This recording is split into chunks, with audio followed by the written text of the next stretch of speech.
Assalamualaikum warahmatullahi wabarakatuh. Perkenalkan, nama saya Mufidah Aulia, NIM 23 20 20 3886 10 80 51 dari Prodi Pendidikan Agama Islam semester 1 Pasca Sarjana IAIN Kota Parepare. Puji syukur kita panjatkan kehadirat Allah Subhanahu wa Ta'ala, di mana kita masih diberikan nikmat kesempatan, kesehatan untuk bagaimana kami bisa melaksanakan dan menyelesaikan tugas kuliah kami, yaitu mata kuliah Desain dan Produksi Media Pembelajaran PAI. Salawat serta salam tak lupa pula kita haturkan kepada junjungan kita, yaitu Nabiullah Muhammad SAW, karena atas perjuangan beliaulah dan para sahabat sehingga kita bisa merasakan indahnya iman, manisnya Islam atau dalam satu konsepsi minal zulumati ila nur. Nah, pada kesempatan video kali ini saya akan membahas tentang analisis masalah dalam perencanaan pembelajaran menggunakan media.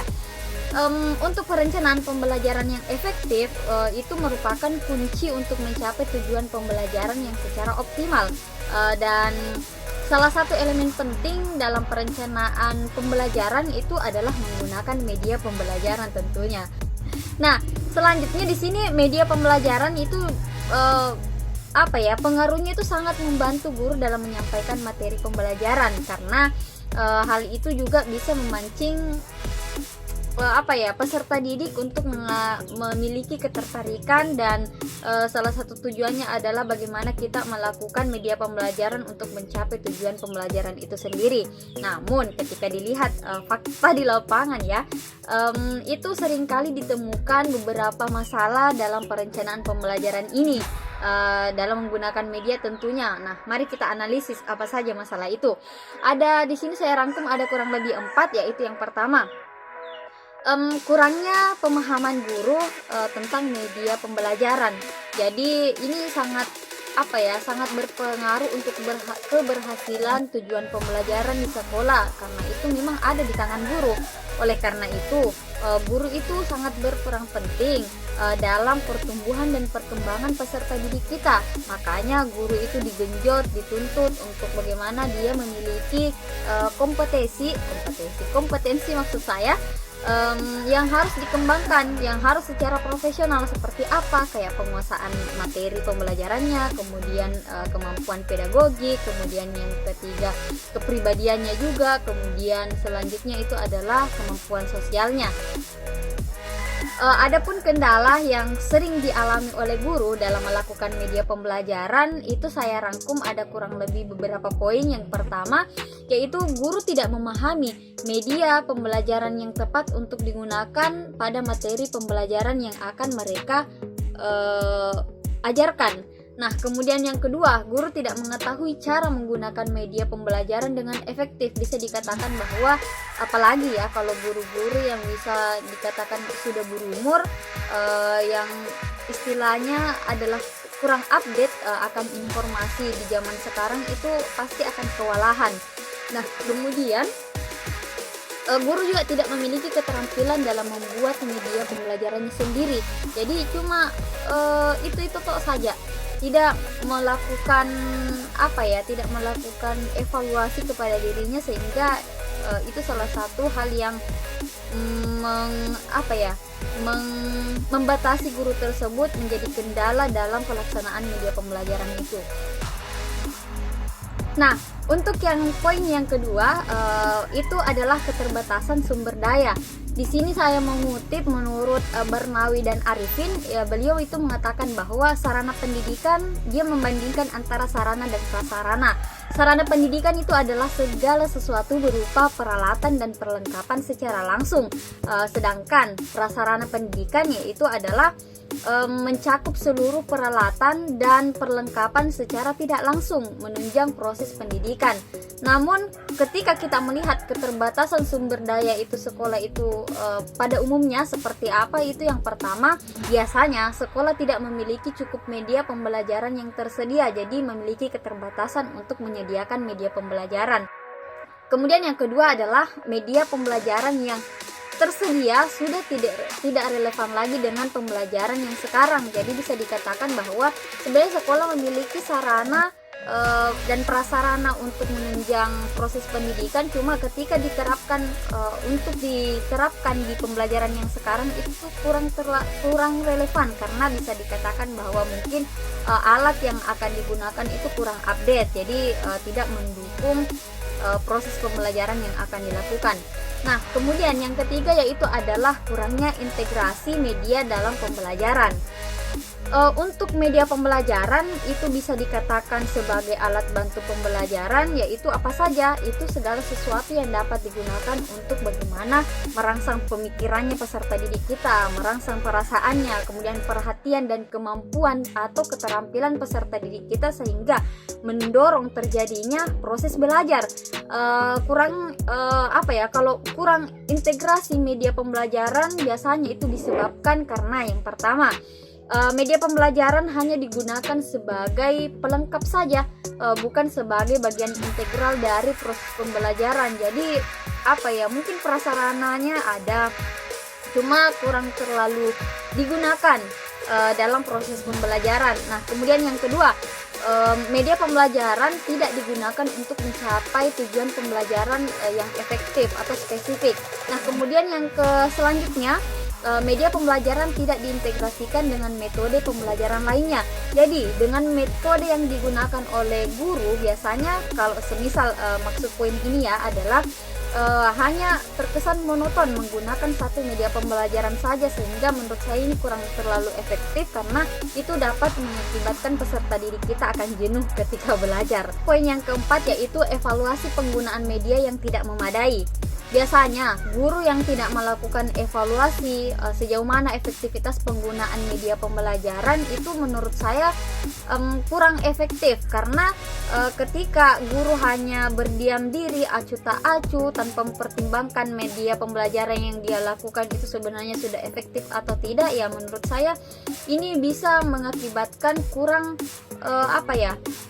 akan tidak proses pembelajaran itu kurang terlalu sukses, tidak terrealisasi dengan bagus dari proses pembelajaran yang kita lakukan, ya cuma mungkin sekedar sebatas formalitas saja masuk mengajar. Untuk tujuan pembelajaran tercapai atau tidaknya itu masa bodoh. Apa-apa saja sebenarnya yang harus dievaluasi ketika menggunakan media pembelajaran, seperti apa yang kayak pemahamannya terhadap materi peserta didik kita ya, pemahamannya mereka dari segi aspek kognitifnya, kemudian dari segi penghayatannya yang dari segi efektif, kemudian dari pengalamannya yaitu aspek psikomotorik.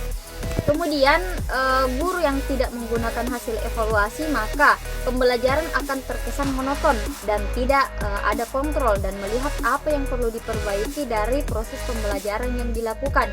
Seperti yang kita ketahui bersama, peserta didik merupakan salah satu komponen penting dalam proses pembelajaran, proses belajar mengajar maksud saya. Jika tidak dilakukan evaluasi, maka siswa tidak akan tertarik dengan materi pelajaran yang akan kita sampaikan. Siswa juga tidak akan memahami materi pelajaran yang kita berikan kepada mereka, ya bisa dikatakan bahwa masuk kanan keluar kiri. Jadi tidak ada yang bisa mereka pertanggungjawabkan dari materi pembelajaran yang kita sampaikan, yang kita sudah lakukan. Nah, setelah kita menganalisis 4 masalah tadi yang terjadi, selanjutnya adalah solusi untuk mengatasi masalah perencanaan pembelajaran menggunakan media.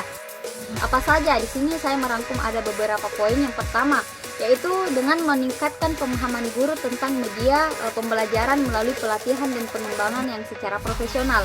Jadi kita banyak-banyak melakukan pelatihan agar kemampuan dan skill guru khususnya dalam pengembangan media pembelajaran itu harus ditingkatkan, biar apa? Itu akan berpengaruh juga pada hasil pembelajaran yang akan mereka lakukan.